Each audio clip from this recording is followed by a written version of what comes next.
Hello दोस्तों, स्वागत है आपका पीके एग्जाम टूर ऑफिशियल में। जैसा कि आप सबको पता चल गया होगा कि आप लोगों के कहने पे हमने दैनिक जागरण का संपादकीय मैटर 80 WPM से इस चैनल पे चालू कर दिया है।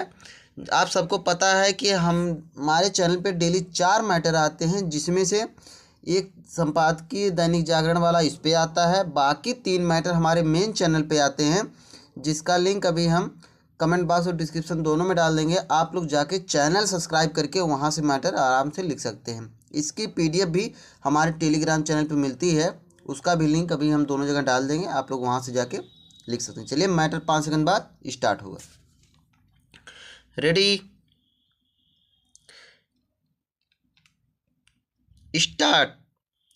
ईरान पर हमले के बाद बाधित समुद्री मार्ग हार्मुज को ऊर्जा आपूर्ति के लिए सुरक्षित बनाने के लिए अमेरिकी राष्ट्रपति ने मित्र राष्ट्रों समेत अन्य देशों से वहां अपनी सेनाएं भेजने का जो आग्रह किया था, उस पर इन देशों की अनिच्छा भारी प्रतिक्रिया यही बताती है कि ट्रंप अलग थलग पड़ते जा रहे हैं।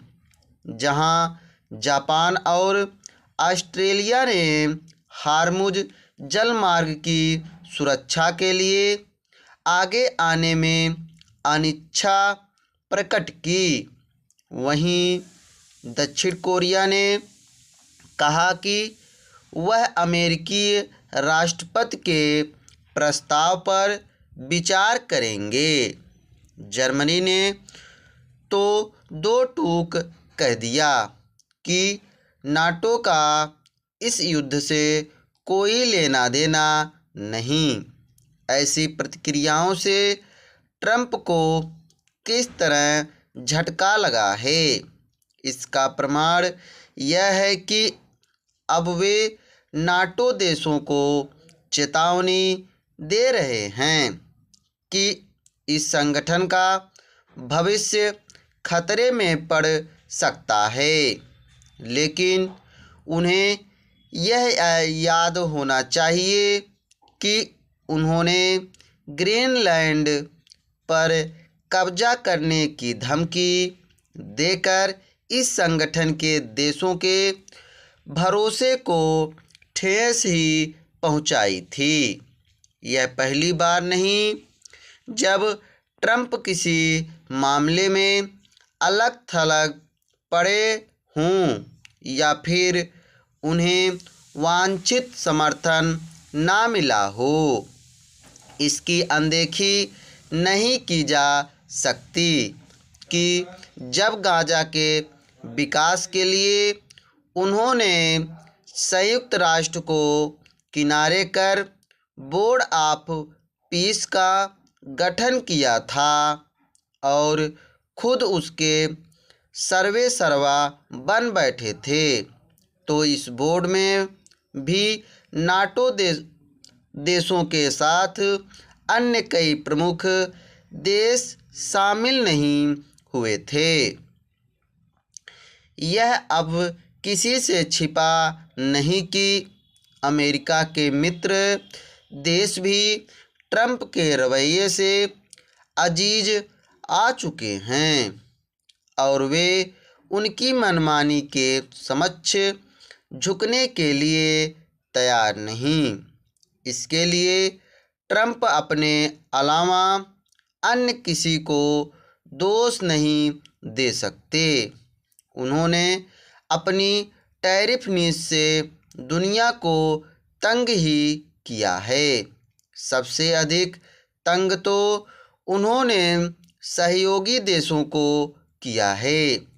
ट्रंप किस तरह मनमानी करते हैं, इसका उदाहरण अमेरिकी सेनाओं की ओर से वेनेजुएला पर हमला करना भी रहा। वेनेजुएला में अपनी कठपुतली सरकार बनाने के बाद उन्होंने इजराइल के साथ मिलकर ईरान पर हमला बोल दिया। लगता है वे यह भूल गए कि ईरान वेनेजुएला नहीं है। ट्रंप भले ही बार बार दोहरा रहे हों कि ईरान ने हार मान ली है, लेकिन सच यह है कि वह इजराइल के साथ खाड़ी देशों में उसके ठिकानों को निशाना बनाने में लगा हुआ है। उसकी राजनीति युद्ध को लंबा खींचने के साथ हार्मुज जलमार्ग बाधित कर दुनिया में ऊर्जा संकट बढ़ाने की जान पड़ती है। ट्रंप के पास ईरान की इस रणनीति का कोई जवाब नहीं दिख रहा है। ईरान ने खाड़ी के देशों में नागरिक ठिकानों पर हमले जारी रखकर ट्रंप की समस्या और बढ़ा दी है।